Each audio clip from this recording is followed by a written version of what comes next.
Very good. You may take your seat.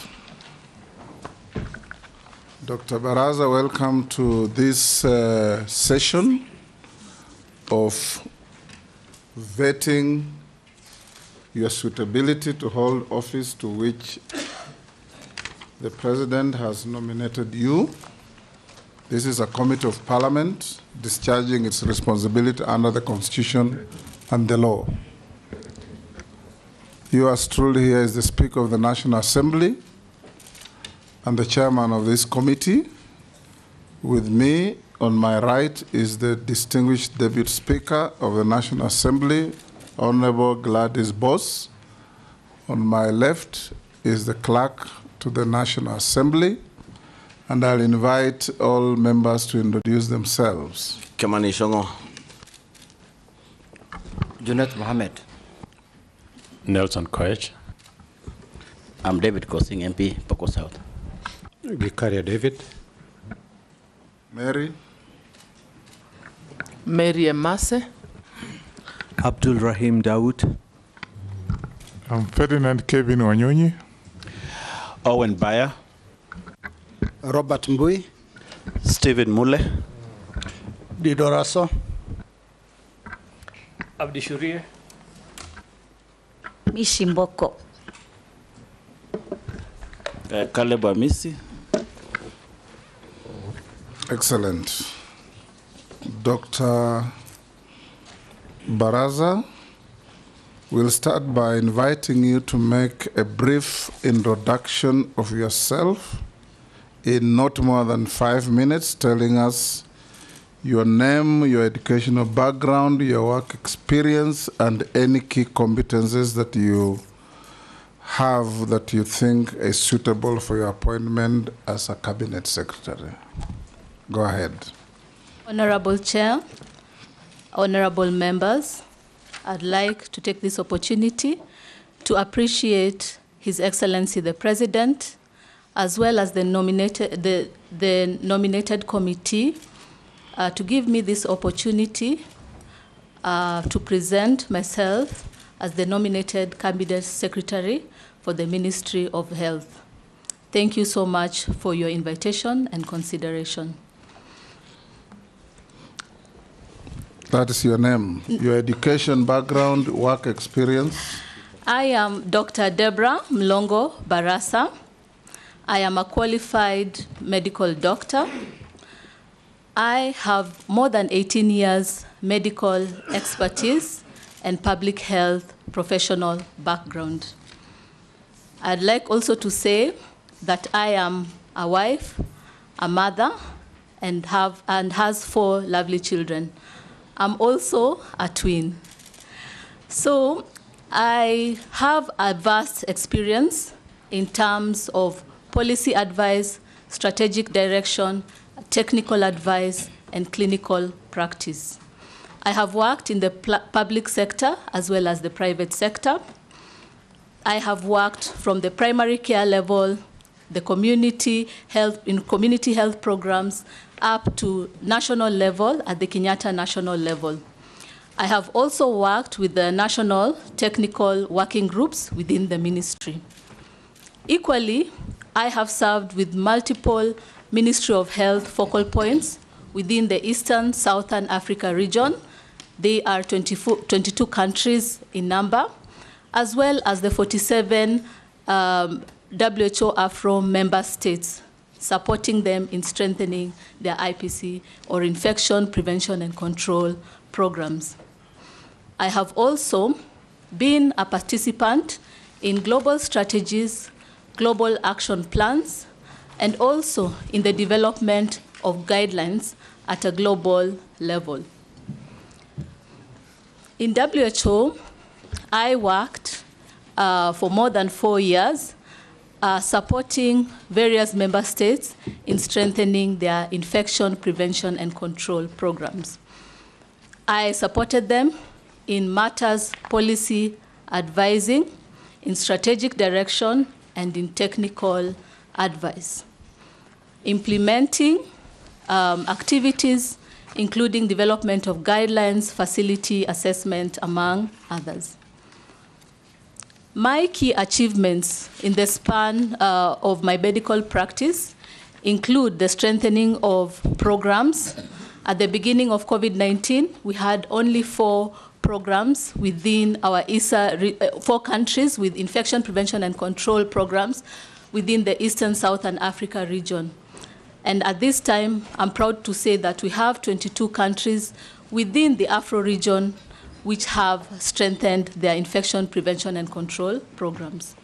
So I supported in matters of development of their strategic, their national action plans, and also in developing guidelines, facility assessment, monitoring and evaluation framework, among others. Equally, I supported in emergency response, in emergency preparedness, readiness, and response pillar. That will do. I will now invite the Deputy Speaker to be the first to ask you a question.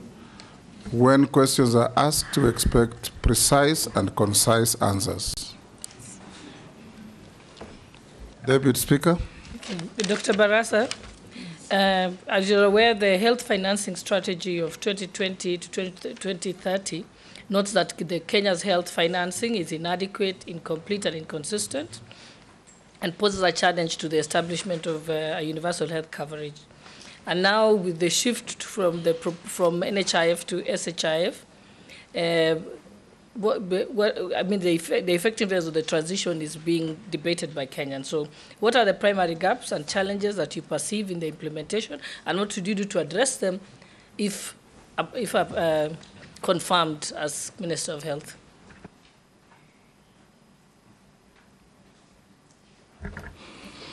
Dr. Baraza, can you answer that? Thank you, Honorable Deputy Speaker, for the question. For the primary gaps and challenges, my approach is a consultative approach. I believe that it is critical that we bring all stakeholders together. The Director General as well, the PSS, the National Technical Working Group, stakeholders as well as other sectors, including Treasury. We also need to involve the community. It is imperative that the community is informed and that they are aware and they own the SHI. Without the community owning it, implementation will be difficult. And so we need to strengthen communication, receive feedback, and analyze. In the consultative process, we need to conduct a situational analysis to see the strengths, the weaknesses, opportunities, and threats for the implementation of the SHI, and come up with priority actions to intervene and support in a seamless way. So, as I said earlier, community ownership is critical. Equally, we need to strengthen the operations and the logistics. If we don't have enough financing for the SHI, then the implementation will not be seamless. Equally, we need to address the logistics challenges that may arise during that. One of the challenges that I have seen Kenyans talking about is the Linda Mama. And before coming even before you, honorable members, it was raised to me. And I believe that it is critical that we have a transition plan or a transition guideline to ensure that our mothers and our children can access care even during the transition process. Thank you. Majority Leader. Thank you, Honorable Speaker. CS nominee Deborah, I see you have a very good experience from your professional background and having worked in the private sector in healthcare. And one of the issues that probably might have come to your attention is the ills that bedeviled the defunct NHIF. And the move by government, and I'm certain you may have taken keen interest on the Social Health Insurance Fund and the challenges that are there now with the Social Health Insurance Fund. One of the problems that we've had with the NHIF is collusion between staff at NHIF and private medical care providers, unfortunately including faith-based ones. And we have seen exposés in the media of very small private hospitals raking in millions, hundreds of millions from NHIF. I would want to hear what, having looked at SHIF, which I'm certain you must have looked into, what are the measures you intend to put in place should you be approved? One, to curb the theft that has been witnessed in NHIF by both the public and private medical practitioners, especially owners of private hospitals. Two, how do you intend to leverage on technology to ensure, one, that you bring down the cost of healthcare in this country? There are hospitals that will charge NHIF 200 shillings for paracetamol. There are others within the same vicinity that will charge the same fund 30 to 50 shillings. How do you intend to utilize technology to curb some of those things? You may proceed to answer.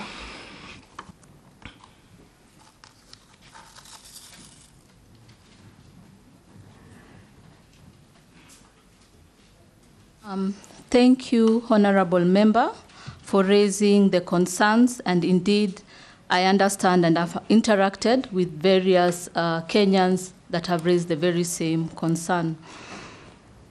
First of all, my approach is a consultative approach involving the multiple stakeholders, from the PSS, Director General, the National Technical Working Groups, the NHIF, among others, including the community who are receiving the services. And with this, we need to conduct a situational analysis to understand the challenges, and from there, come up with interventions and action plans. But from an outside view and working in various organizations, I have seen the strength of having processes and procedures, of which I believe the government has, and we need to strengthen this.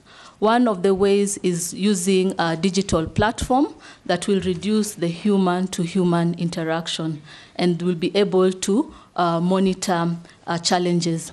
And this needs to be implemented first on a phased approach, but ultimately at a national level. And that way, we'll be able to monitor various services that have been given. We'll be able to monitor the quality. We'll also monitor the prices, the stockouts, etc. So I believe it's critical that we embrace the digital platform as Kenyans. Again, transparency and accountability frameworks are critical, so we need to look into this. And I believe that the National Technical Working Group is really competent, having interacted with them in the WHO environment. And I think we can work together with the multi-sectoral approach to ensure that we have transparency and accountability, open tenders, among others. We may also consider using external bodies to monitor and ensure that we have no challenges in that. And leveraging on technologies, I believe it's time that Kenyans embrace telemedicine and also embrace the digital platform as discussed earlier. Junet? Thank you, Chairman. Chairman, my question to Dr. Deborah is, Madam Nominee, as you are aware, health is majorly a devolved function. Health matters happen at the county level. But the problem this country has encountered for the last 10 years or so, since the new constitution and that devolved health functions, is because there is no seamless working system between the national government and the county governments. It is devolved, but you'll see a lot of things are happening at the national level. All the complaints are at the national level, and these things are supposed to be at the devolved, because the dispensary at the village there is what matters. So how do you intend to make sure that health is really devolved and resources are taken to devolved units so that people can get the services in the road there. I mean, at the village there. And my last question is, you can see health. The number of medical students also are increasing, and the number is becoming big. There are more health, workers that are being trained, even as doctors. But the institutions that are training them now are becoming deplorable, in a very bad state. Do you think that will compromise the quality of healthcare or the quality of services Kenyans get? Thank you very much. You may proceed to answer. Through you, Honorable Chair, I would like to respond to the Honorable Member regarding the health, the devolved government. So again, a consultative approach. I believe we need to involve the national team as well as the county government to have open dialogue and come up with interventions. We need to look at the situational analysis and see where are the strengths, the weaknesses, opportunities, and threats. And from there, we need to come up with priority interventions. So I'm coming out of the government, but I believe having open dialogue, having consultations, and coming up to ensure we understand where the national team stops and where does the county begin. Another thing that will ensure seamless flow of information and also to ensure monitoring from national level, county level, down to facility level is the health information system, a digital platform, so that the reporting system is picked up and goes to the national level and also trickles down to the facility, as well as tracking and monitoring of infectious diseases, quality of services, and also addressing the matters of corruption. So again, it will be critical for us to embrace the digital platform in this case. Regarding the medical students, what I would say is the health workforce is a critical pillar in health systems. All our health workers are important. The doctors, the nurses, lab technicians, physiotherapists, nutritionists, among other cadres. And let's not forget the morticians and the cleaners who are frequently forgotten. And I think it's critical to say that during COVID-19, we saw that these cadres were actually disproportionately affected by COVID-19 and even other infections like tuberculosis and Ebola. And so we need to strengthen our health workforce. With the numbers increasing, I believe, again, it's a consultative effort. We need to bring unions on board. We need to bring professionals on board, the doctors on board, and come up with strategies and areas of improvement. We also need to strengthen our regulatory system to ensure that we are bringing out doctors and other health workers or professions who are qualified, because we are also thinking of these doctors or nurses and other professions working outside Kenya. So we need to ensure that we are providing quality, top-notch quality and highly experienced health workers that are able or capable to work in other international spaces. Honorable Naisula. Thank you, Chairman. Dr. Deborah, my question is that the instances where doctors have been going on strike have risen, with the recent one being the interns in July 2024. And we know what that means, especially to the Kenyan populace. I'd just like to know how, moving forward, you'd like to resolve this issue causes so that it doesn't recur. And also we have the community health promoters, where they're also saying that there's stipend delays, it is low. How do we just ensure that people who work in the health sector, because it's a very important sector, are taken care of in terms of their remuneration and also their welfare? The last question to you is that whether you understand the magnitude of the ministry that you will be leading. You have very critical departments and areas. We have KEMSA, you have the malaria control, you have the AIDS Council, you have the ministry itself, you have a chief, you have all that. How will you ensure, or what leadership skills will you use to ensure that the policies that you put in place, you implement, cascades to all those departments, and not, because we see in health department and also some of the big departments in this country where a CS just wakes up one morning and start issuing different directives, right, left, and center. I would like to know what leadership skills you will use to ensure that does not happen. Go ahead and answer. Through you, Honorable Chair, and thank you, Honorable Member, for the questions. So indeed, the doctors' strike has been a challenge over time in immemorial, and every cabinet secretary has dealt with that challenge. And so there's need to look for long-term solutions. I believe that the long-term solutions are with us. So we need to work together with the unions, the doctors themselves, the interns. We need to work with the bodies, the Ministry of Education, among other stakeholders, to come up with a solution. I don't have a solution, but what I am seeing is we need to have a situational analysis and be able to develop action plans following that. There's a Doctors Interns Act that I believe is ongoing, and I think that is one of the areas we can start with and strengthen.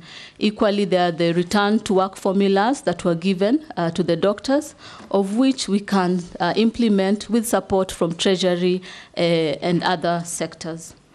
Regarding the multiple departments, I would want to run the office with high integrity.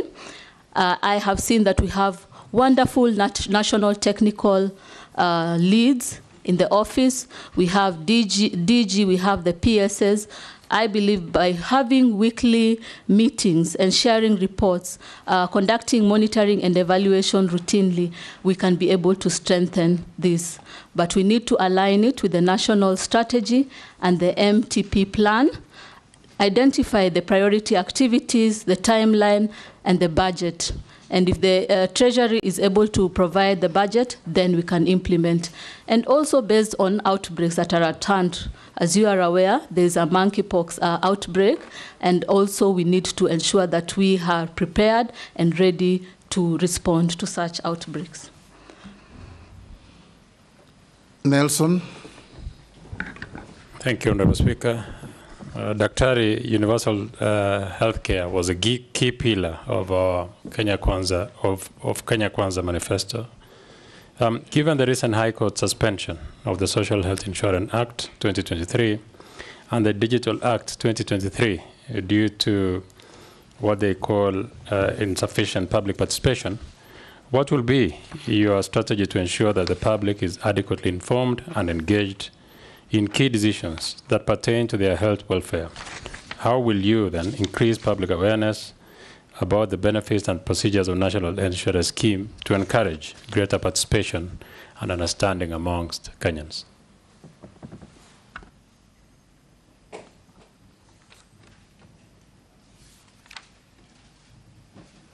Through you, Honorable Chair, thank you, Honorable Member, for the question.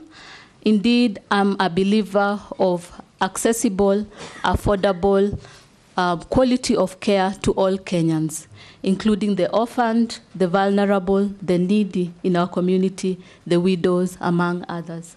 So I believe that we need to embrace a universal health coverage. Right from the community level, with the community health promoters, I have worked in the Eastlands, and I have seen the critical role they play in terms of bringing health back to the community. I have seen the importance of the primary care level. There is an article we published in WHO. I was part of the team that looked, and we realized that the primary care networks are weak, and they need to be strengthened, because that is the primary or the first interaction with the patient, and equally the other levels of care. And so the challenge is that Kenyans have highlighted the 2.75% taxation, and they have not embraced the universal health coverage. They have not seen its importance in terms of accessible, affordable, quality of care for all, including the vulnerable, the disabled, the widows, among others.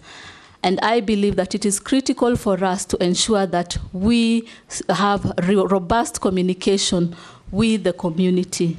I think it is important that they own this initiative and they are part of it even during implementation. That way, the uptake will be great and we will see many Kenyans achieving this. And from our side, I think it's critical that once we have promised our fellow Kenyans, we need to deliver and ensure that every Kenyan has access to affordable quality care. Posing. Thank you, Speaker. Thank you, Speaker. Dr. Barasa,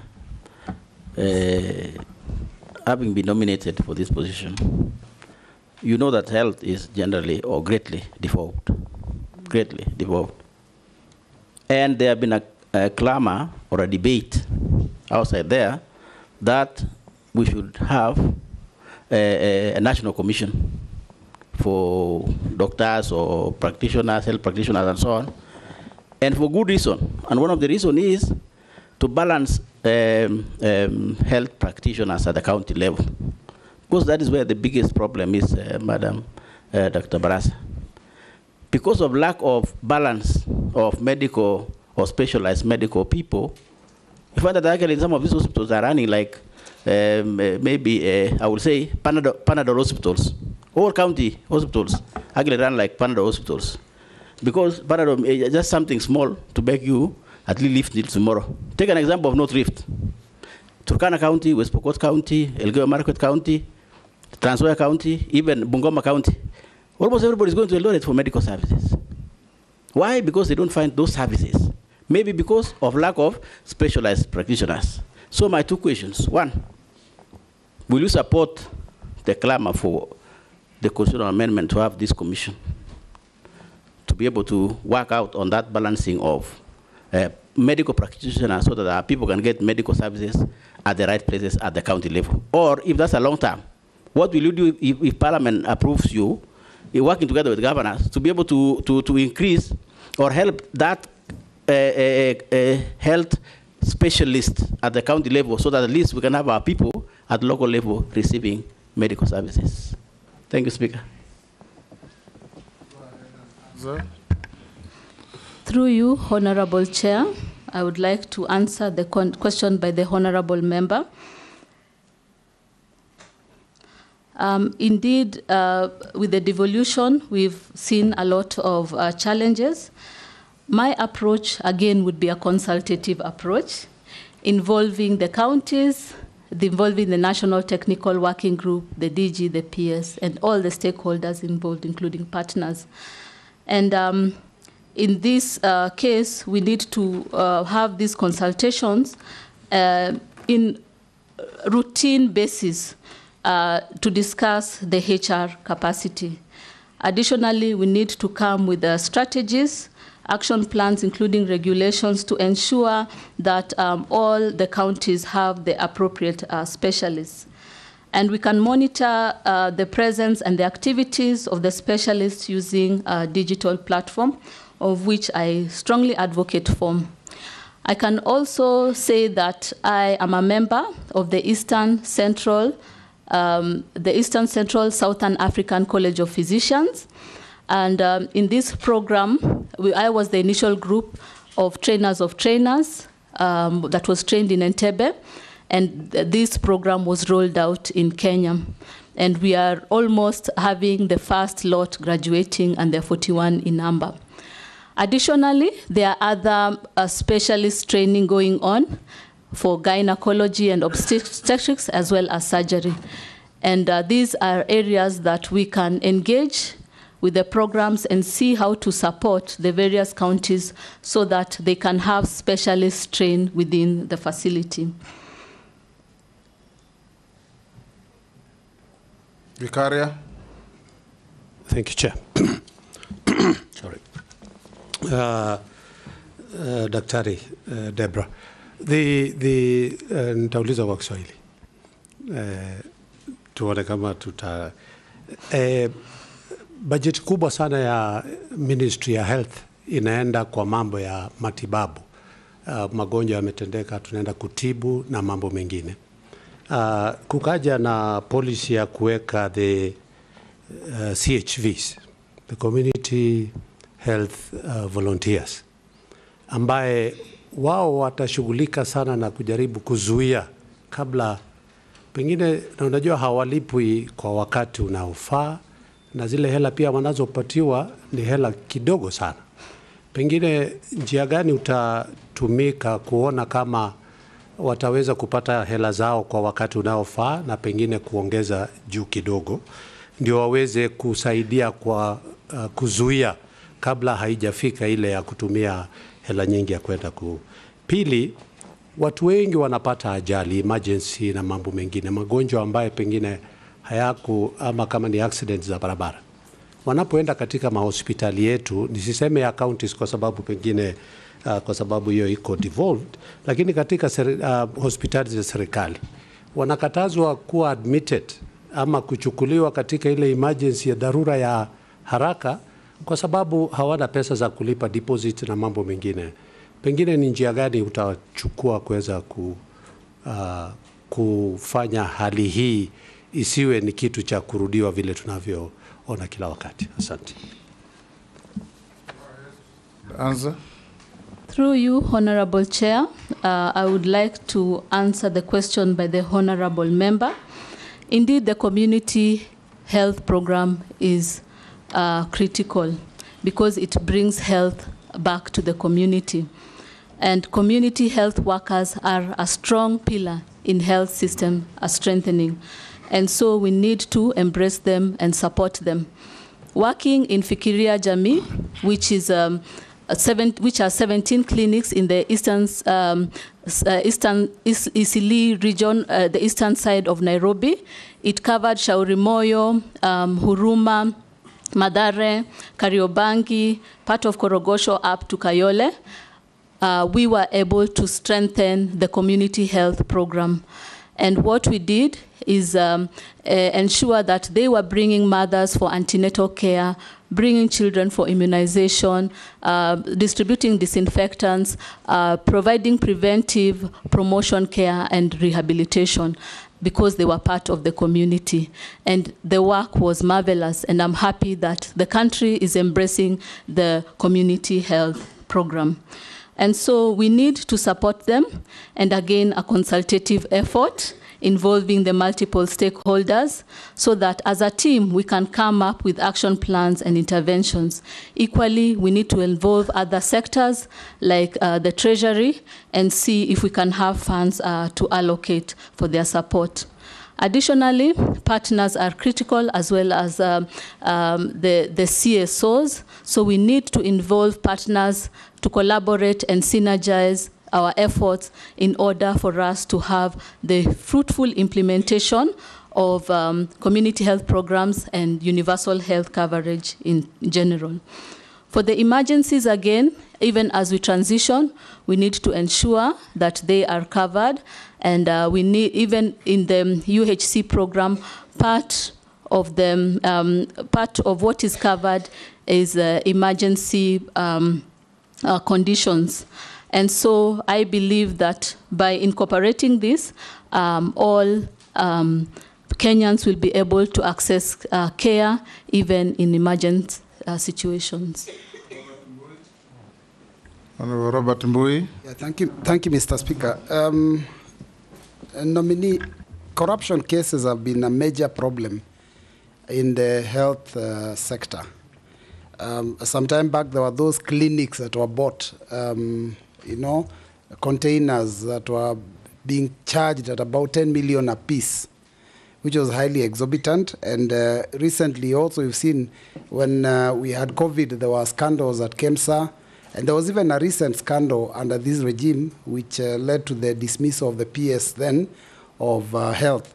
What will you do to minimize, or if possible, completely eradicate this menace of corruption in that health sector?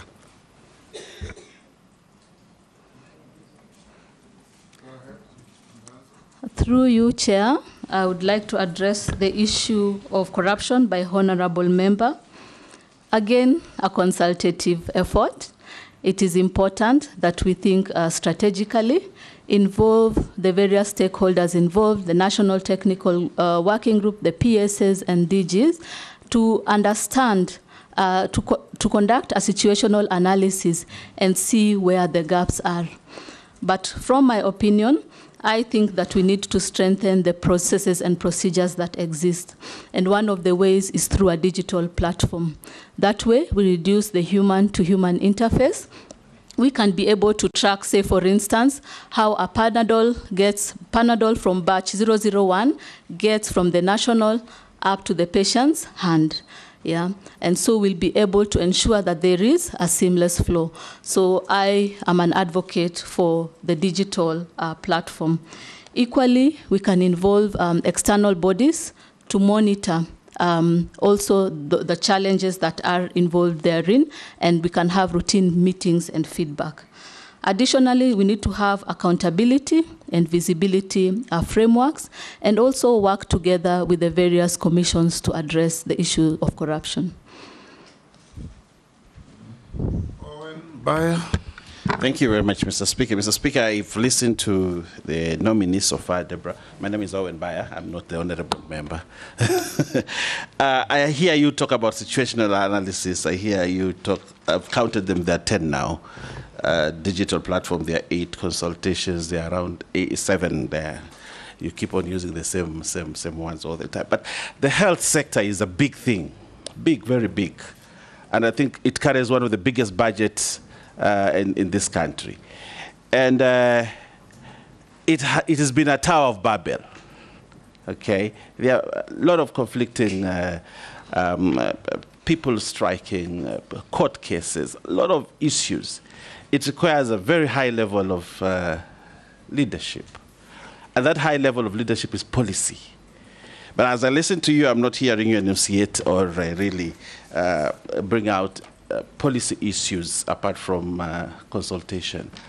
I think the health sector suffers from real strong policies that can drive the sector, so that we have all these issues, these strikes, and everything else really not in place. There's been the question that has been asked on, will you support a health service commission, which everybody else has been talking about. Probably that's the panacea for the problems that we have in health. So Deborah, Dr. Deborah, my question is, what skills do you bring? Are you able to work with people much easier? There has been a lot of, the PS is saying this, the minister is saying this, the DG is saying this, the CECs in the counties are saying something else, the governors, council of governors is saying something else. How will you amalgamate all these things and bring real leadership in the health sector so that we do not have the problems that have devolved the health sector over the years? I thank you, Honorable Speaker. Go ahead. Through you, Honorable Chair, I would like to address the question by the Honorable Member, Mr. Owen. Yes, from a leadership and a management perspective, it's always consultative. It's not a one-man show. The people, the National Technical Working Group, have been there for years. They understand the situation. They understand the gaps. And they're able to come up with interventions. The thing that we need is to support them, to identify the gaps and come up with improvement plan. And so for me, I believe that it's critical that I give the leadership and bringing the people together to collaborate, to synergize, to harmonize, to improve the services that are being given.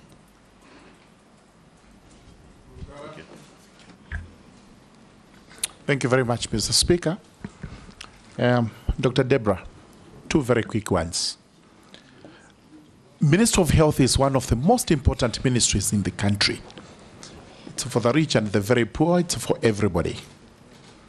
And what is bedeviling people living in the villages is we have small dispensaries which have no drugs because county governments are not able to stock them. And Kenyans are crying over whether really we should have this under the county governments, or we should actually revert the entire ministry to the national government. If a law ever came to revert the ministry to the national government, would you, if approved as the CS for health, support it? Number one. Number two, again from the same scenario, everybody goes to a hospital. As soon as God helps you recover, you have no money to settle your bill, and even through Harambes, you have all these problems, and eventually hospitals, including public hospitals, start detaining patients. And the converse of that, sometimes you may die, and the hospital detains the dead body. What policy would you put in place to ensure there is a balance, that you cannot be detained in hospital forever when you've recovered, or you can't have your body if you're there? Your relatives cannot have your body detained forever. At one point, there must be a stop to that. What sort of a policy would you put in place? And answer? Through you, Honorable Chair, I would like to address the question by the Honorable Member.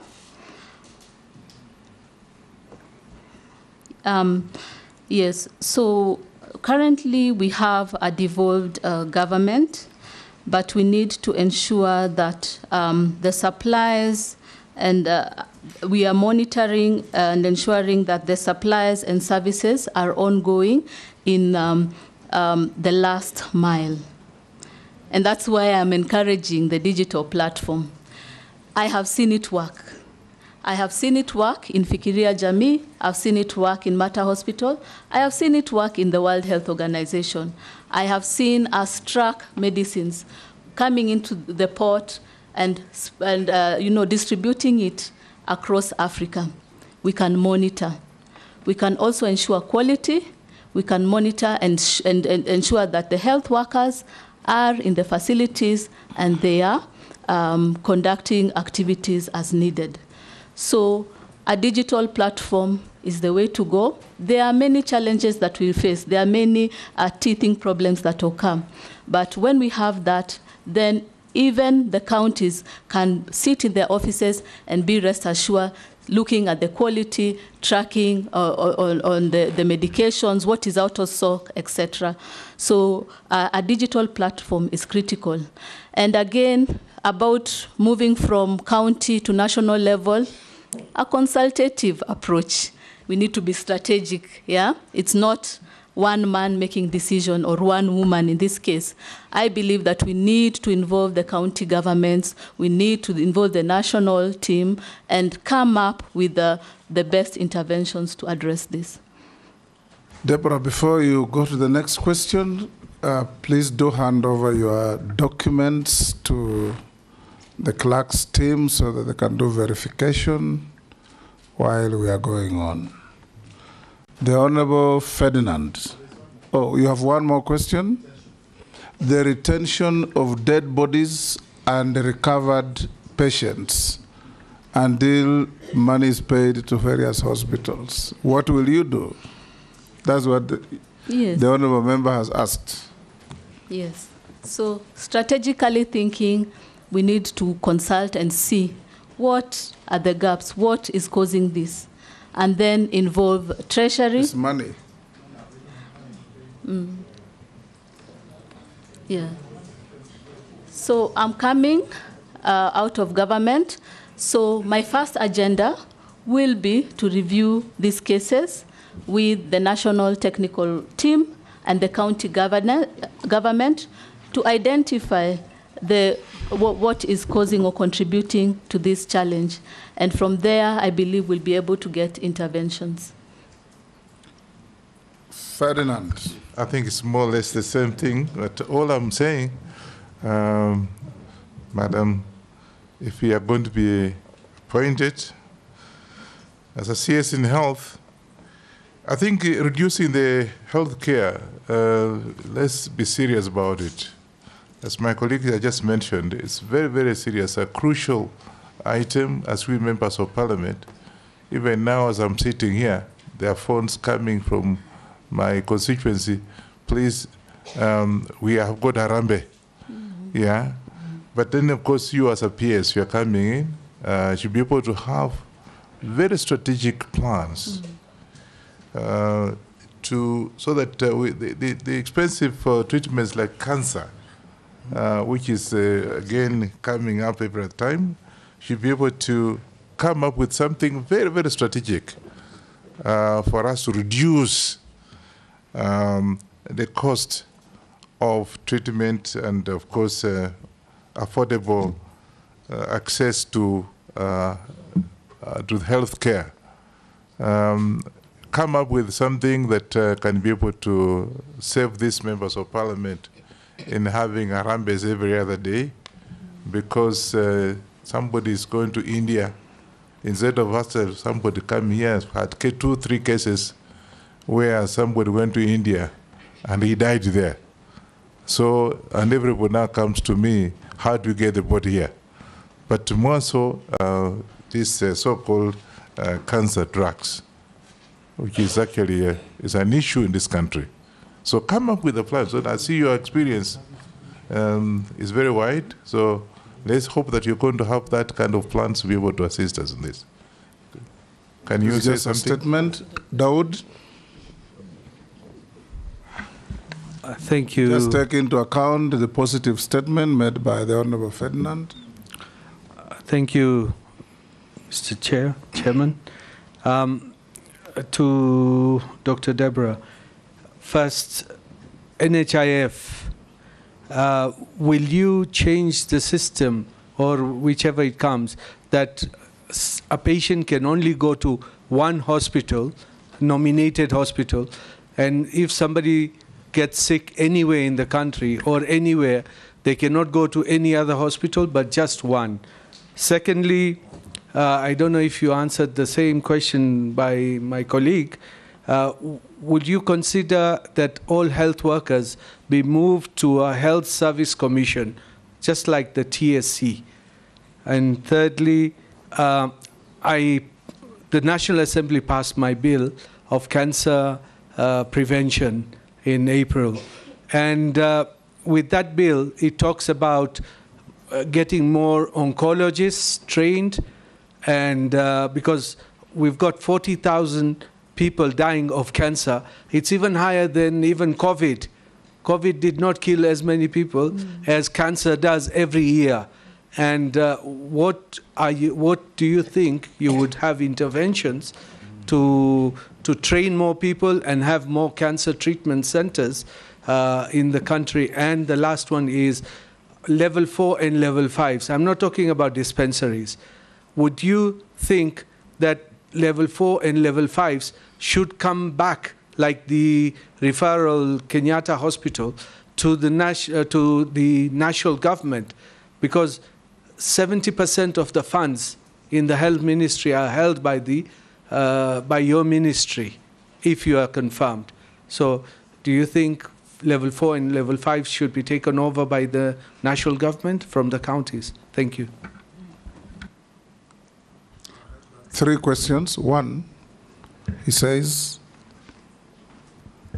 will level 4, 5s be transferred from the counties to the national government?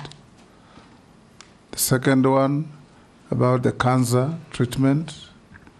And the third one was, will you support, if confirmed, to create the National Health Service Commission? I think there is some doctor somewhere who is sending this message to all of us. I've received it 3 times. And there's a 4th one, Chairman. Yes. The 4th one was regarding NHIF. Yes.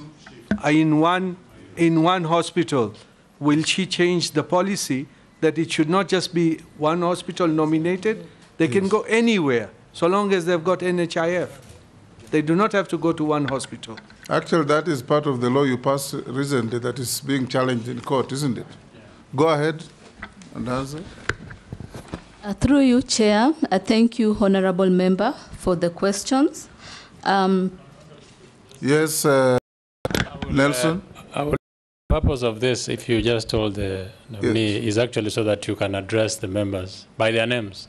Yes. And this is the committee on appointments, just for your information. Yes. So don't just say honorable member. That one is called Honorable Dawood.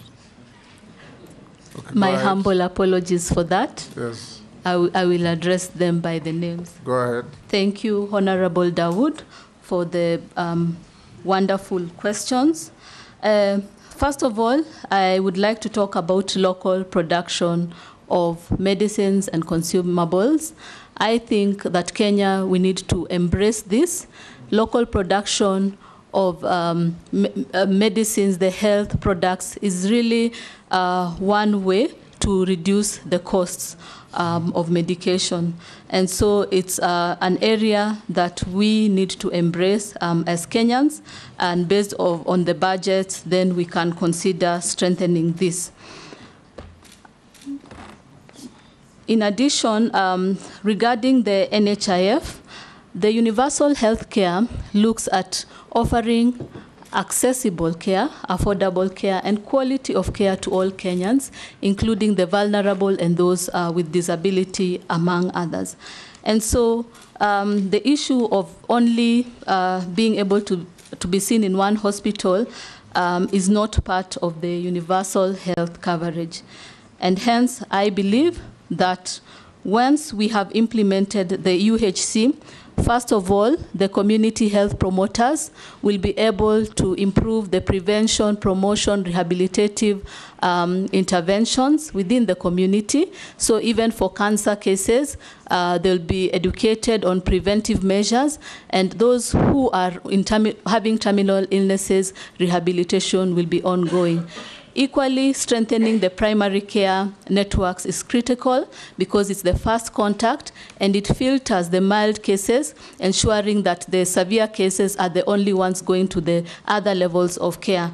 And hence, there's reduction in the overwhelming of other levels of care. And so I believe that we can have this as accessible, affordable, quality care by strengthening our community health promoters or the community health programs, as well as the primary care networks, and ensuring that we are offering quality care across all levels of care. So regarding the specializations such as in oncology, as discussed earlier, we have the East Central Southern African College of Physicians, which is a program that is running in multiple hospitals within the country, supporting doctors to specialize. We may also consider having this for other specialists, including the nurses, and see how to see how they can grow career-wise as the health workforce, and that way we can also have access to care. For the doctors at the national team, I believe it will be a consultative approach. I cannot make that decision myself. I believe that it's critical that I involve the whole team, the stakeholders, the partners, and other sectors to be able to see how to address this issue. Point of order, Speaker. Which issue? And I thought if it is about the commission, health, what is your opinion, nominee minister? If you say consultative, what is your opinion as the leader? Do you support, you don't support, even before you do consultation? What is your input? What is your mind? Yeah, yes. you are running away from being personal. Yes. We want to get your suitability, you, not a group, but you. Thank you, Speaker. Go ahead. So the question is, if you are confirmed, yes, will you support the creation of the National Health Service Commission? There is some doctor somewhere sending this to all of us. As part, ask you. Thank you, Honorable Chair, and thank you, honorable members. As part of the doctors' fraternity, I support the National Health Service Commission. Thank you. Go ahead, Mary. The one for level 4, 5 to move. I'll help you to answer. The level 4 and 5, Honorable Dawood, I believe that is critical. To refer to the interviewee, even as minister, she has no capacity in law to lift level 4 and 5 from the counties to the national government. It must be a legislation and an agreement between the two levels of government to transfer. So even her opinion here will be relevant. Mary Mase. Thank you, Chairman. Dr. Deborah, I put it to you that for you to be able to realize your policy objectives, you must have adequate or sufficient financing. But when you look at the Ministry of Health, and especially health research, it remains significantly underfunded. And when you look at the budget of the ministry, there's notable dependency on donor funding, especially on research, disease control and management when it comes to control of malaria, HIV, AIDS, name them. My question to you, from your experience in the health space, what are the barriers to achieving optimal funding in health research? Secondly, there are a number of hospitals, if you are approved by Parliament, there are a number of hospitals across the country that have been built through World Bank funding, GOK, and have remained unoperationalized for a number of years. Beautiful structures. Case in point is my constituency, Amukura. Beautiful structure. They have not been operationalized, no furniture, nothing. So if you are successful, please do an audit of all such hospitals across the country, ensure they have been operationalized so that there's value for money, and before you start building others or advise for others to be put up. I think that the last one, just a comment. Thank you.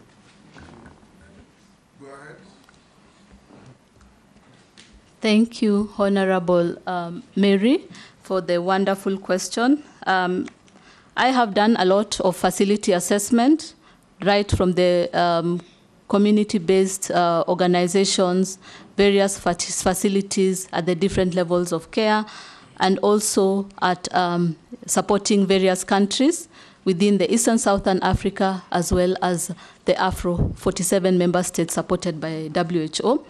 And I'm an advocate for facility assessment. We need to have good capacity, offer quality of care for our patients. And so that will be a top priority for me, to ensure that routine assessment is conducted and that our hospitals are offering quality services. Again, a digital platform would be good to ensure that we are also monitoring and looking at the processes. Yes. So regarding research, indeed, we need to have policies to support research and regulatory. We need to have a regulatory body to look into this. We need to work with the ethics board, among other boards, to ensure that this is aligned. And we have multiple partners who are willing to support in matters research. And so it will be open dialogue, consultation and discussion, and see who can join us to support in the agenda of health research, this being another activity that I wish to undertake.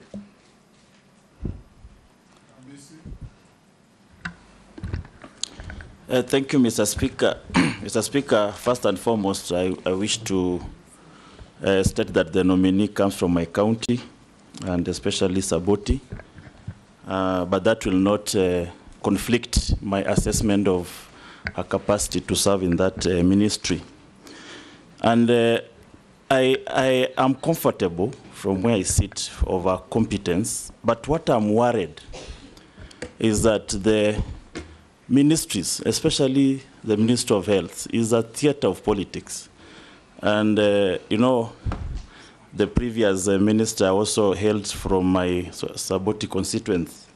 I don't want a brain drain of my sisters coming to Nairobi and being swallowed by the politics of the town.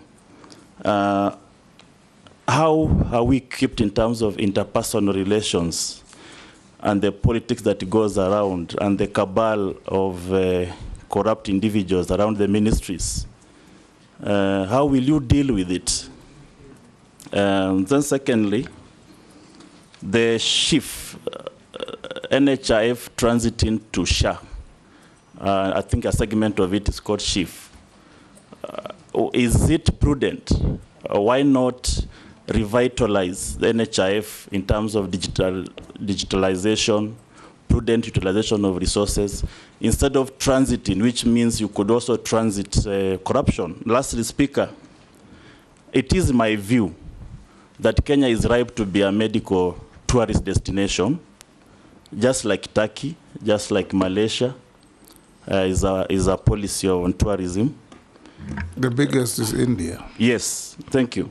And now being a regional hegemony, you know, we can start with the region, not even beyond Africa, but just as a region. Do you believe that we are ripe to be a medical destination? If so, how? And if not, why?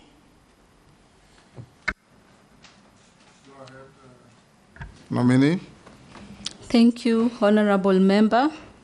And indeed, I love your last statement about having Kenya as a tourist destination. Having worked with the World Health Organization, Eastern Southern Africa, that covers the Eastern and Southern Africa region, it's actually based here in Nairobi. It's in the Kenyatta University Teaching and Referral Hospital. It is a regional office. And I have seen the tremendous things that have happened there. We've had expatriates come to stay here with their family, and that has increased. Our Kenyans have been employed through this. Tourism has also expanded, and also some of the products that they buy that are utilized in the office are being bought from Kenya. Equally, as they look into developing infrastructure, most of the time they're using local products. And if they also want to transport these health products, they can consider us. So first of all, I believe that we need to embrace regional partners, not just the country office, the country representatives, but regional partners such as the African Union, World Health Organization, among other partners, because they are bringing expertise from abroad, and these are the ones that will strengthen, build capacity, and also mobilize resources. Equally, we need to think about becoming centers of excellence in Kenya. This may not be achieved maybe this time, but it can be a long-term vision so that we capacitate our facilities. A lot has been done in the KU TRRH hospital, among other hospitals, and I think that is the momentum or the way to go in terms of building a capacity and becoming centers of excellence for Africa. Just to, if you allow me, Honorable Speaker, on the question of medical tourism, yes. You've dwelt much on the aspect of expatriates coming into the country.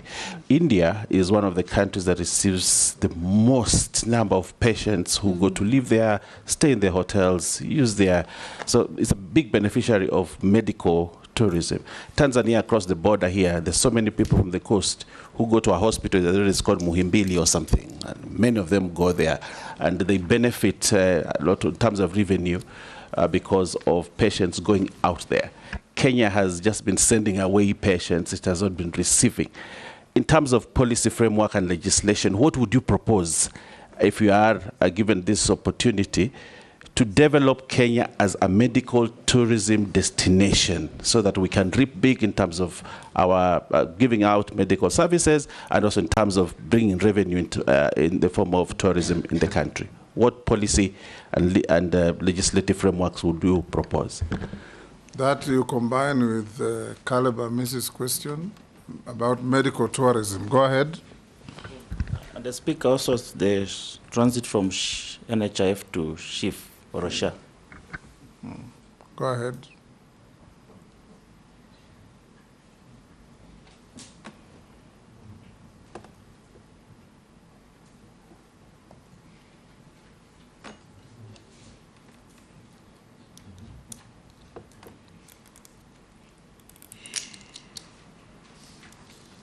Yes, Deborah, go ahead. Okay. Thank you very much, honorable members.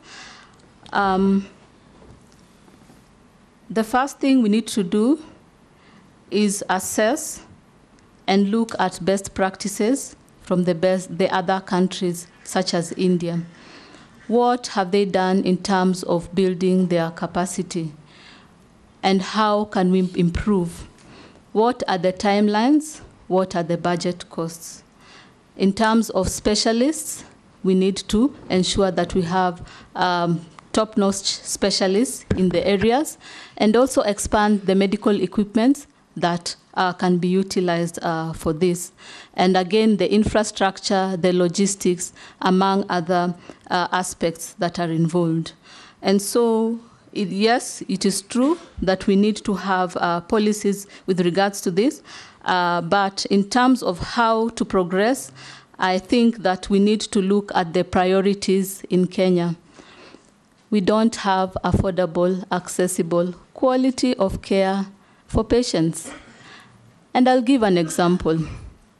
When I was in Fikiria Jamii, there was a widowed. She had 3 children. She used to wash clothes in Isili.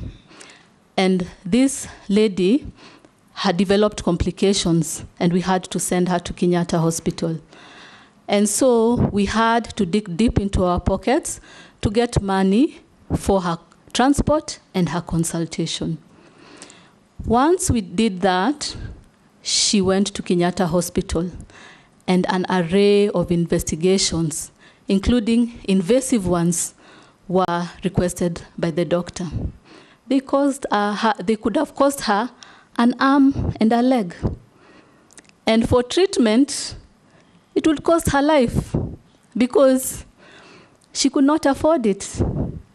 So coming back, I think we need to have our priorities right. And that is offering affordable, accessible care to all Kenyans, the vulnerable, the needy, the orphans, the widows, those who are unable to support themselves. And after that, we can think long-term of having Kenya as a medical hub.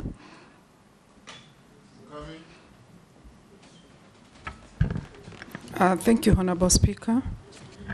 Dr. Baraza, considering the recent reports of vaccine stockouts and the shift in policy regarding donor-funded programs like those provided through Gavi, the Vaccine Alliance, what are your plans for ensuring sustainable financing and reliable procurement of vaccine and essential health products during your tenure as a Cabinet Secretary for Health? Another thing is about, and I think Honorable Kareb has asked you, it's regarding the transfer from NHIF to SHIF. To tell you the truth, majority of our people, they are not getting it, and they are not even registering. So I would like to know, to hear from you, if you happen to get this chance, what are you going to do about it? Thank you. Go ahead, nominee. Thank you for those wonderful questions. And I will start with the last one, transfer from NHIF to SHIF. The service is to the people of Kenya. And so we need to engage them. They need to own it. They need to understand it. We need to embrace and have community feedback, and then work on it to see how we can intervene. And I believe that that was one of the challenges, that the community was not involved. We did not have robust communication with the community. I think it is critical for us to engage the community so that they understand the vision of SHIF, and they also contribute to see how this vision can come to fruition. Equally, it's important for us to involve the stakeholders, the counties, the county government, partners, among others, to make this come into fruition. So the dialogue is really critical when we are looking to transfer patients. And then we can come up with appropriate interventions. Regarding vaccine stockout, pooled procurement can be done amongst various countries, say for instance in Eastern African region.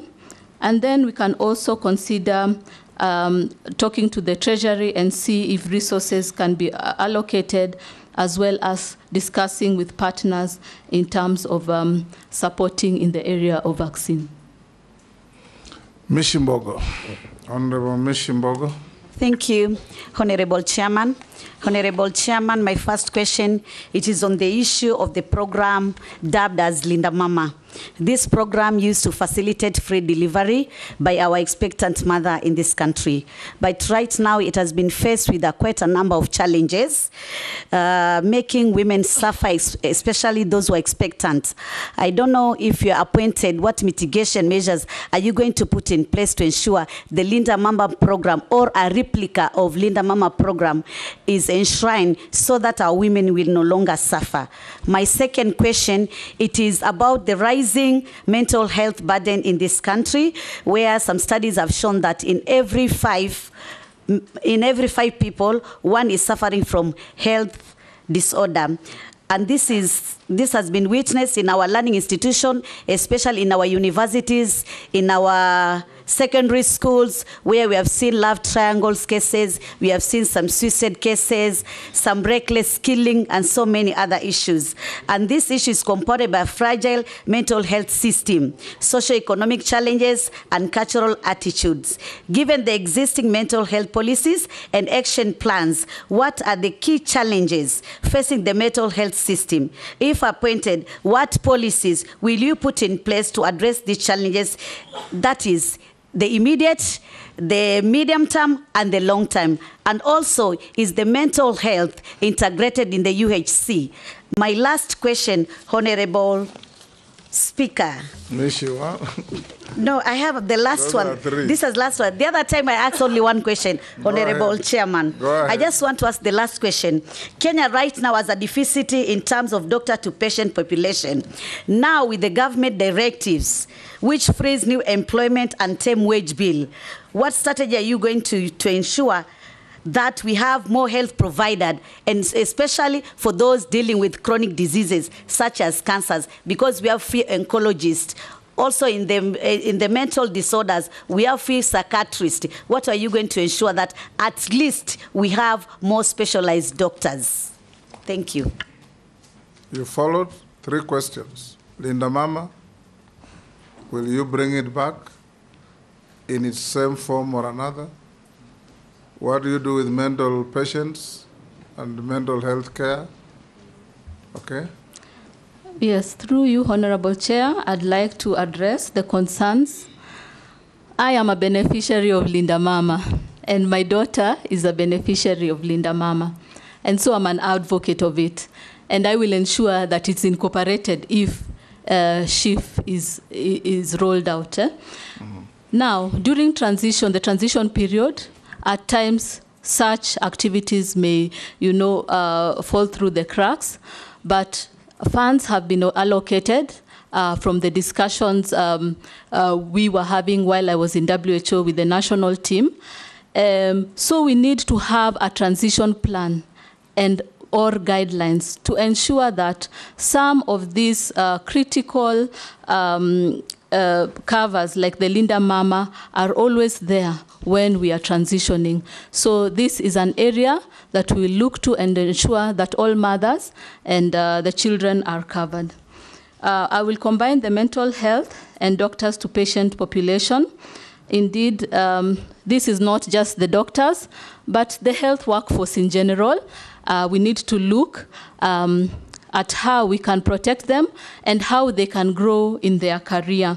And so we I will engage the universities and other training programs, such as the Eastern Southern College of Physicians, the surgical programs, the obstetrics and gynecology programs, and have deliberations on other programs that we can have in the country for our health workers to progress in their career, because we can have even clinical officers, nurses specializing in mental health, in matters oncology, among others.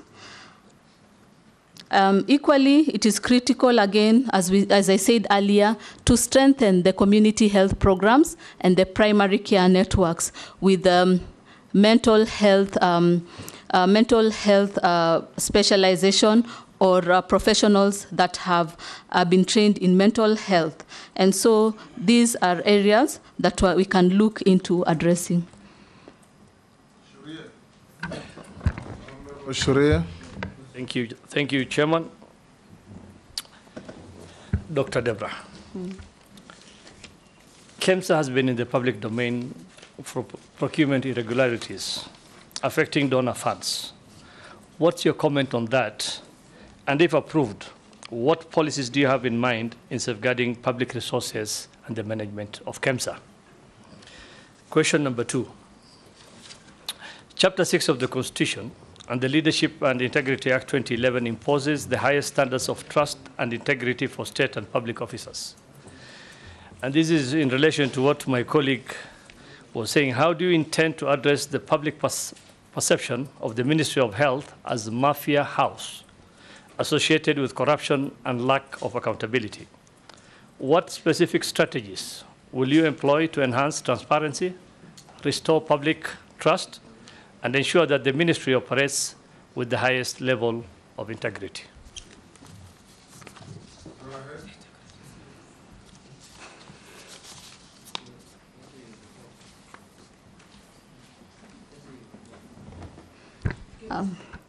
Thank you, Honorable Member, for the wonderful question. And indeed, KEMSA has been in the public domain. What I intend to do, again, is to strengthen the processes and procedures, and that one of the areas is looking at the digital platform, as well as having external bodies conduct routine auditing. Again, visibility and accountability reforms, as well as engaging or a consultative approach to involve other sectors such as ESCC to look into these issues. We need to have transparent tenders, and I will hold my office with high integrity according to the laws.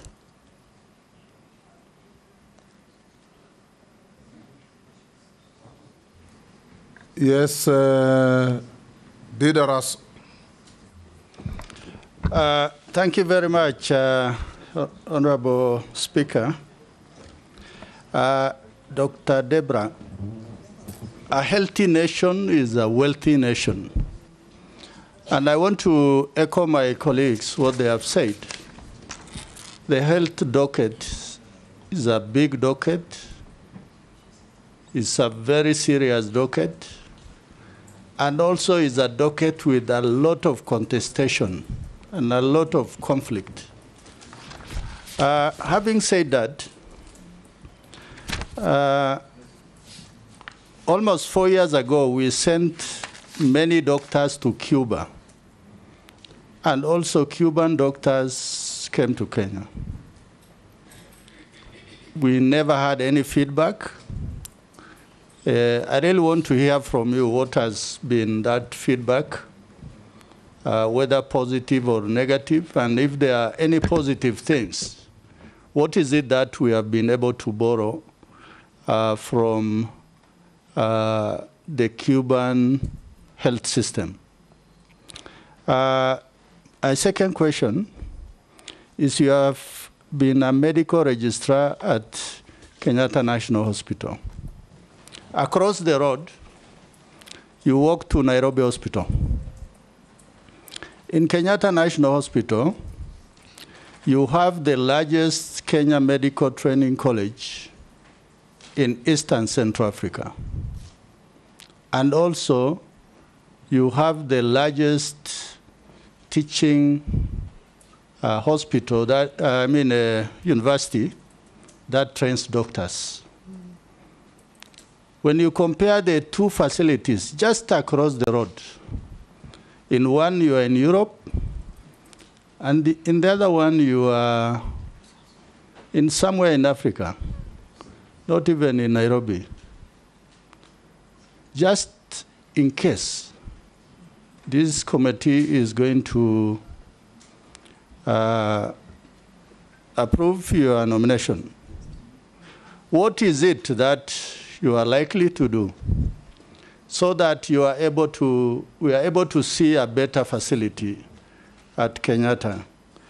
Finally, Honorable Speaker, there are memorandums that have been raised by Albert Gitonga, Henry Fundi, and two others about your practice status at the Kenya Medical Practitioners and Dentists Council.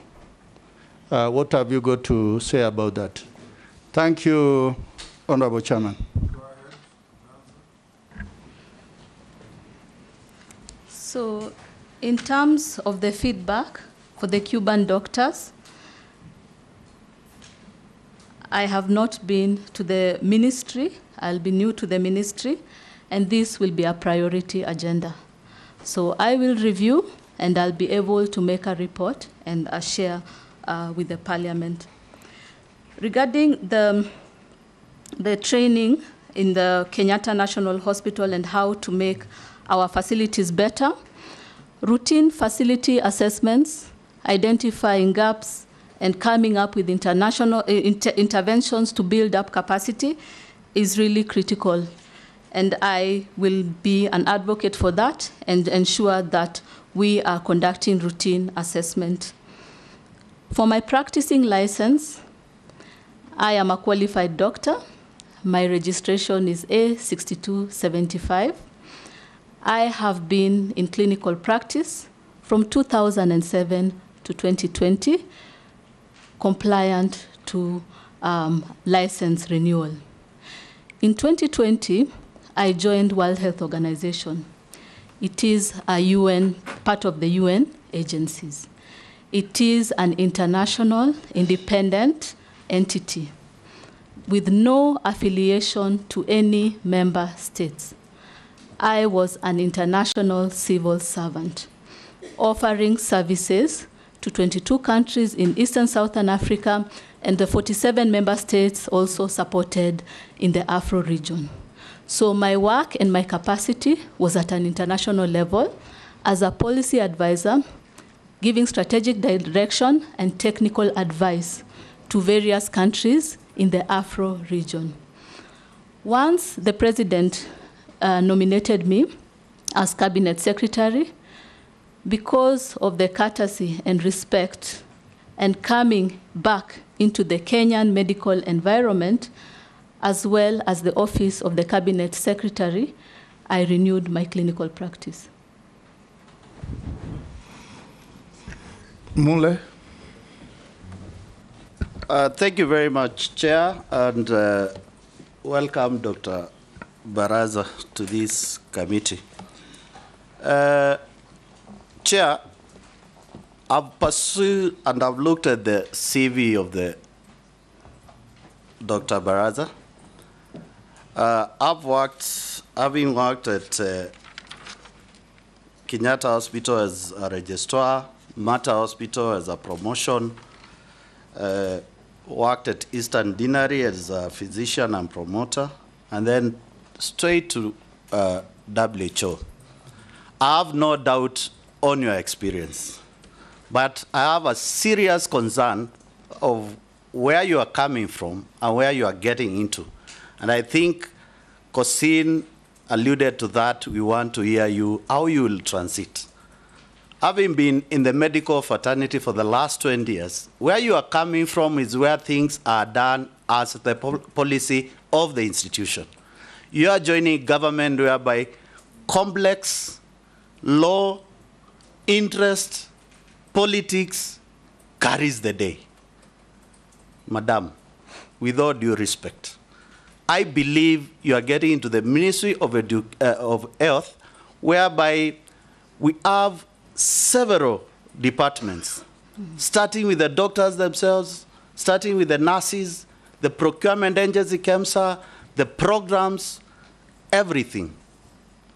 I want to hear from you your management skill, on how you transit from that set mind of a straight line of thinking, and no wonder you are telling us every time consultation.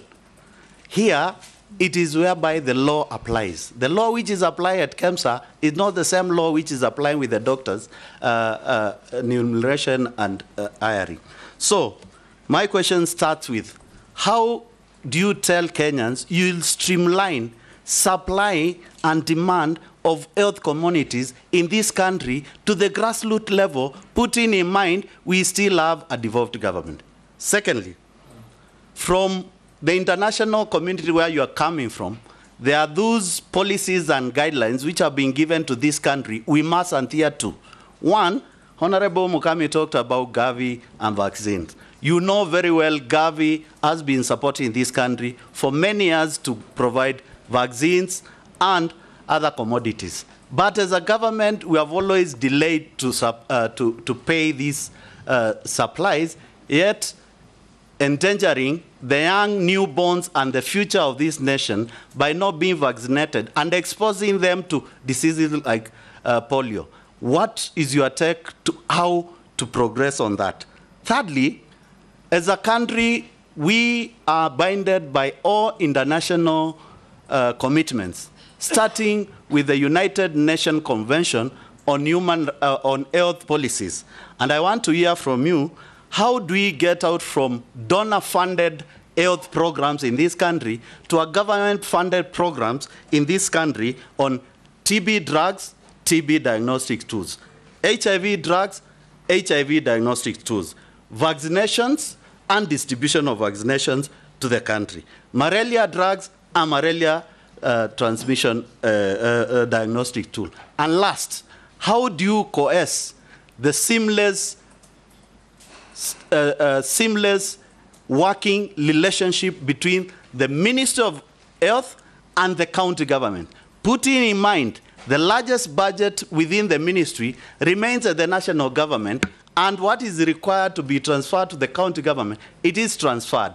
And lastly, what policy are you going to use on relationship on working with the county government and the CECs at the county level to ensure that Kenyans does not suffer anymore for lack of health services in this country? Thank you.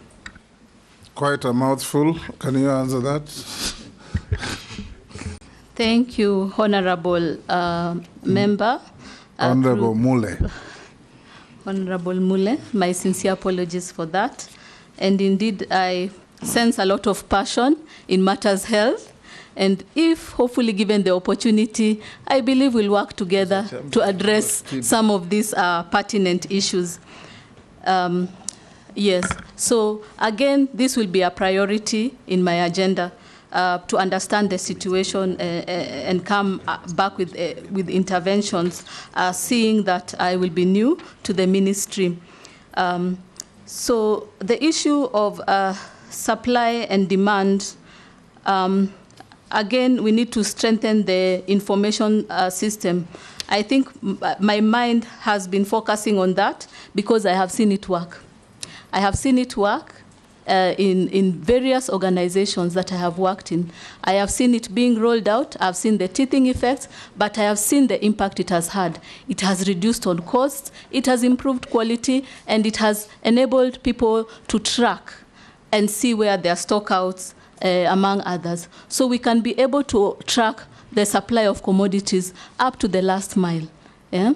And then we can be able to also monitor other services. So I am an advocate of the digital platform because the human-to-human interface is what is bringing challenges, I believe, in our country at the moment, among other things. So for the vaccines and commodity delivery, yes, we need to allocate budgets to support this. And then we can have pooled procurement of vaccines. We'll also deliberate with the vaccine programs that are currently here on their and their efficiency.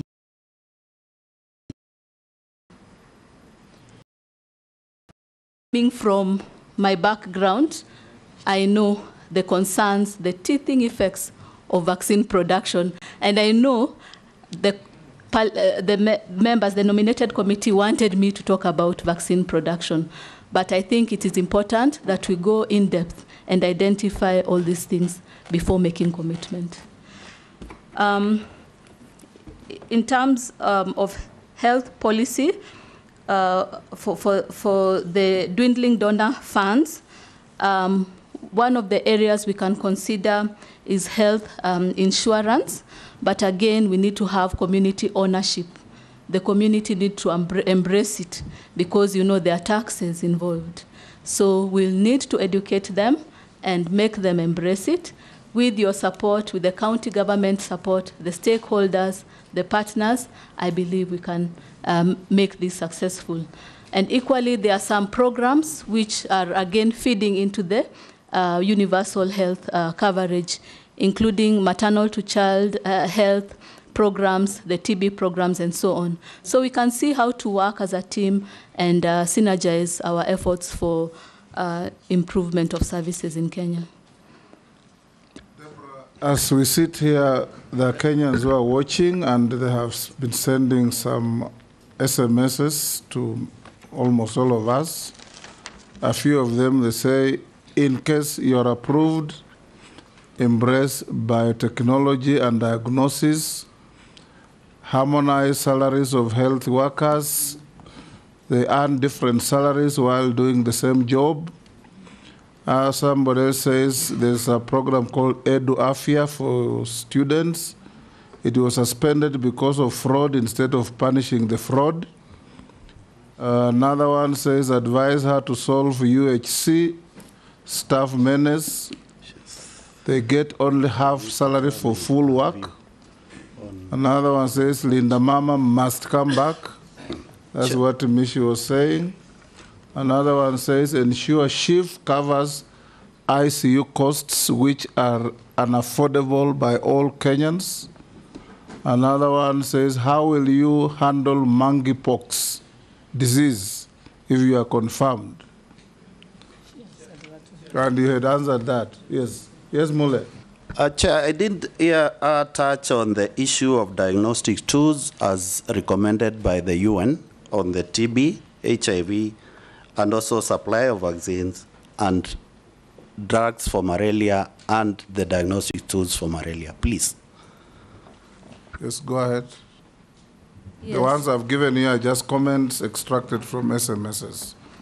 Can you answer the members? Thank you, Honorable Muli, for the question, and through you, Honorable Chair. Yes, this is an agenda that will also be priority in my list to be able to identify the situation and the gaps and the interventions therein. Regarding monkeypox, I'm happy to say that within this year, we've had multiple countries within the Afro region that have had monkeypox. And I have been part of the team that has been supporting the countries. And so I believe that this, with the support from the National Technical Working Group, we will be up to task to support the country to address monkeypox in terms of readiness and response in Kenya. Daud, what was it? Thank you, Mr. Speaker. I want to follow up what my colleague, Honorable Imase Mary, asked about facilities which have not been opened. A case in point would be even Meru, where there is a 5-story building which was done by Honorable Kiraito. He was the governor. 3 years down the road, it's never been opened, and there is congestion in Meru level 5. So there are many places like those. Do you think once you get in, you will say it is not national government, it is county government? what would your position be on those unopened facilities? Take also from the Deputy Speaker. Dr. Deborah, also some concerns that have been raised by members of the public who've sent me messages. They are saying that the community health promoters are being paid timely from the national government, but the contribution of the county governments comes in very late. I think they've been said that Isiolo County, they are currently on strike because they have not been paid. Nyamira County have not been paid for 9 months. So how will you ensure that the county governments are also able to make their payments as government does, national government does its contributions? Thank you very much, Speaker. Dr. Deborah, just 2 quick questions. One, there has been worry of staff of NHIF transitioning to SHA or SHIF. They are worried about losing jobs. We have a law that is in place, but they're worried. What is your take on this? Are you going to transit all of them? Are you going to ensure all of them have jobs or others will lose jobs? This is a concern of NHIF staff. How do you respond to them? And secondly, what legislative proposals do you have to strengthen the health sector as you take over, if approved by this committee? Do you have any legislative proposal you want to make here? Because these are legislators and they will support your agenda. Do you have any legislative proposals going forward so that we can strengthen the health sector? Or what gaps are there in the law that you may want to fix to make health a better sector?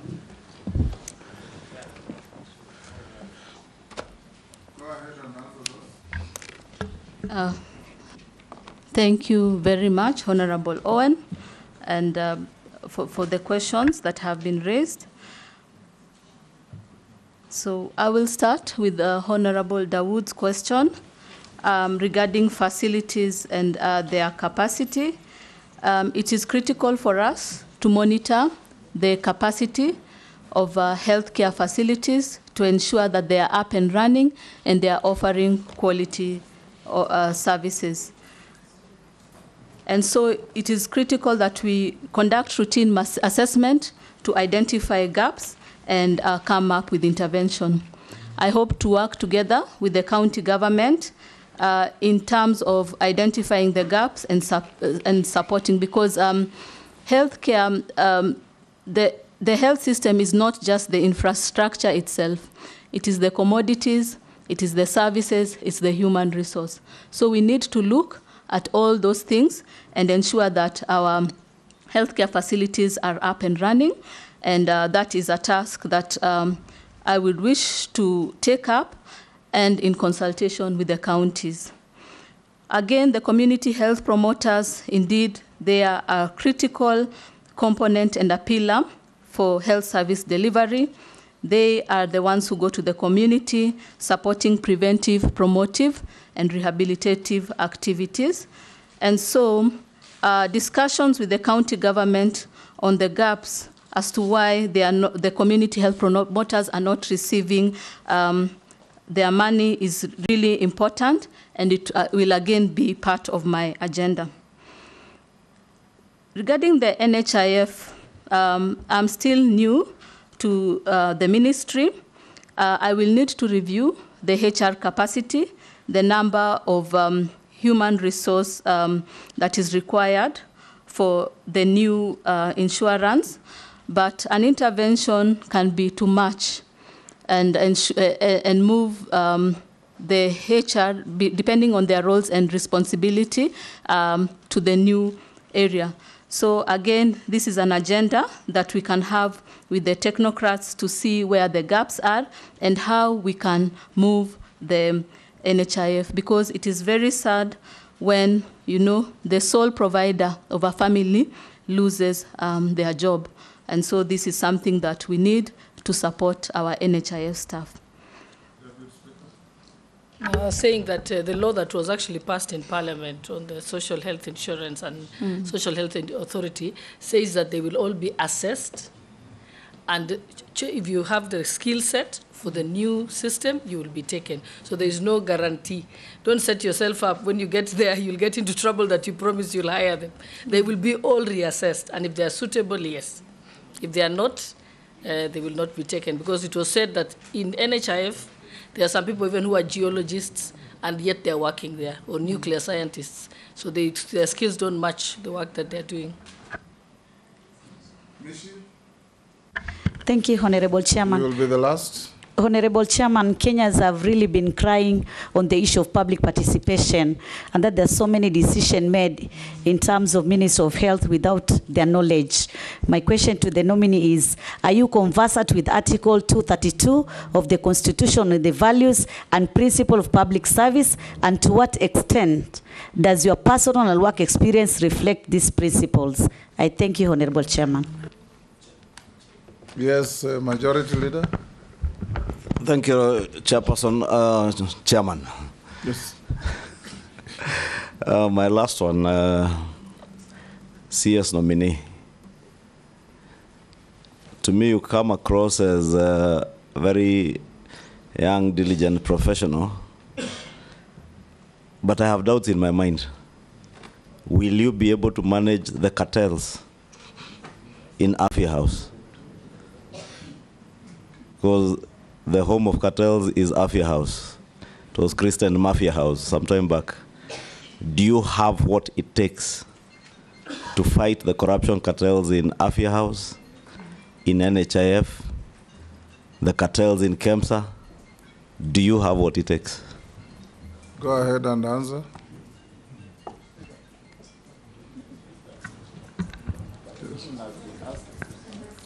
Mr. Speaker? Yes. I think we also need to be fair to our time and the nominee. That question has been asked several times, so we can't keep on repeating the same. So I think honorable members must be attentive.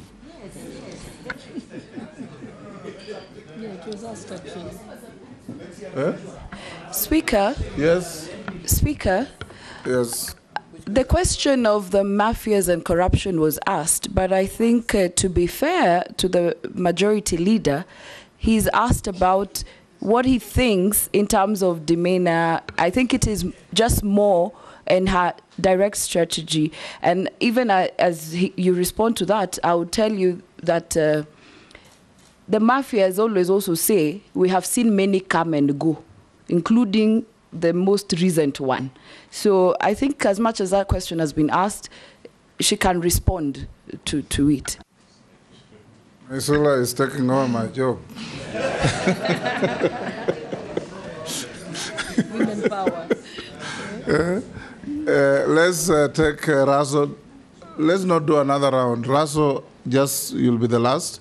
And the question being asked is very pertinent. It was asked before, as Amisi said, in fact, 2-3 times. Do you have the capacity, the ability, the will, and the strength to fight and resist the mafia at Afia House? That is the question. To have thick skin. Thank you very much, Honorable Chairman. Dr. maybe mine is just one quick question. You have worked at WHO, and there's prescribed number of doctors per patient within a population. What is the standard, and how far are we as Kenyans? Because the UN says 1 policeman to 400 Kenyans. What do they say in terms of doctors, both at the national and the county level per population? Thank you, Honorable Chairman.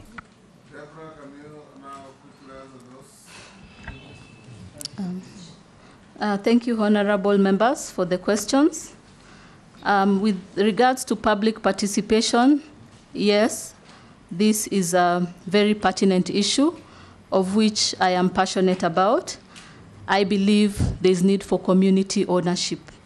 And what I see is that the highlight is the taxation of 2.75.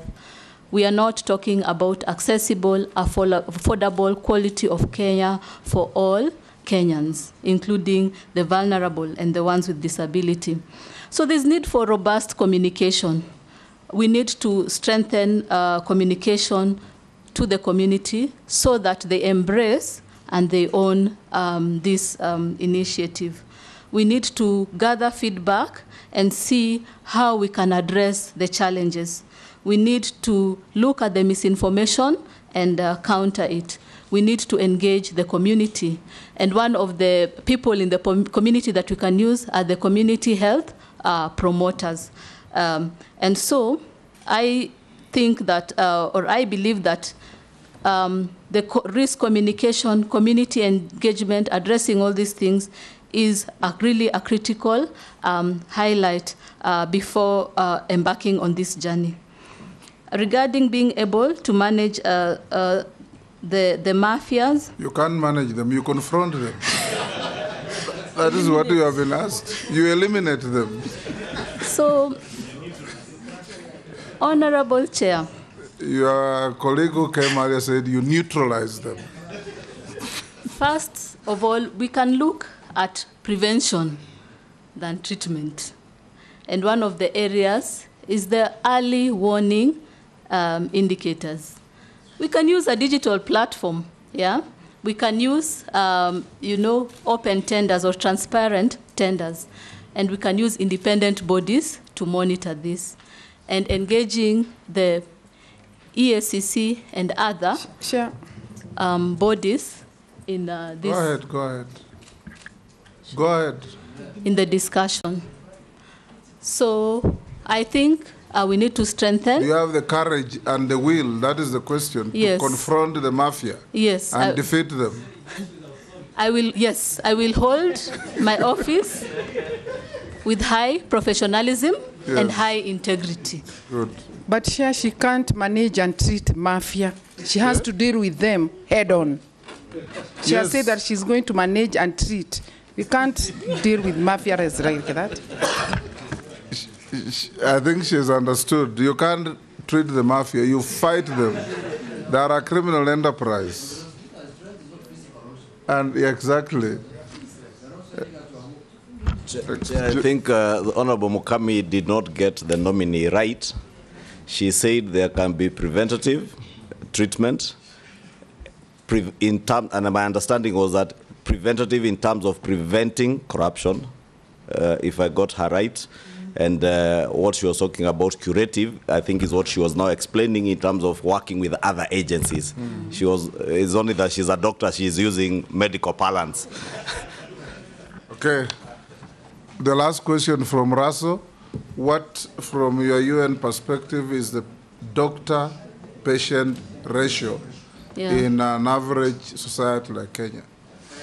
No, we are not quite there, but we are doing well compared to other countries in Africa. So we need to look at improving the HR capacity, not only for doctors, but other cadres such as the nurses. Yes. What are the numbers? The ratio. What's the ratio? I will have to confirm the ratios. Yes. Yes. Okay. Now, a few formal questions. Other members, a few formal questions. Do you hold any leadership position in any political party? No. Have you ever been adversely mentioned in any integrity-related report or investigation? No, Honorable Chair. What is your net worth in terms of wealth? Okay. So my net worth is a combination of mine and my husband, and it's 455,845,320. You and your husband? Yes. Honorable members, that is Mr. Speaker. Yes? That's Speaker. Mr. Speaker. I think because yes, Caleb. Yeah, because this is a House of Records, so I propose we divide into two. Chairman, it is not necessary to be divided into two. It can be another way. Don't break families. Yeah. If they own it jointly, if there's a dispute, the courts will decide.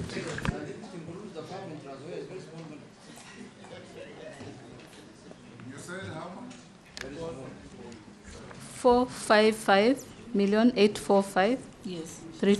Okay. Millions. Yeah. Yes. Honorable members, The nominee, according to the clerk, has submitted her papers and are all in order. 7 memoranda were received from various people, and in her written response, she answered all of them. You are now released. Yes? Yes. Yes. You are now released to go back with your original documents, which will be given to you by the sergeant behind you. And have a good day. Thank you. I'd like to again thank His Excellency the President for nominating me as Cabinet Secretary, Minister of Health, and also for the nominated committee for giving me the opportunity. Appointments Committee. The Appointments Committee. Appointment Committee for giving me this opportunity to also present myself. And I am happy to bring my expertise and serve the people of Kenya. Good. Bring the next nominee. Members, do you want to break and resume at 2? How many minutes? 5. 10 minutes. Lunch is served in the boardroom of the commission. Those of you who are hungry. We've just eaten a snack. Yes. 5, yeah. 10 minutes.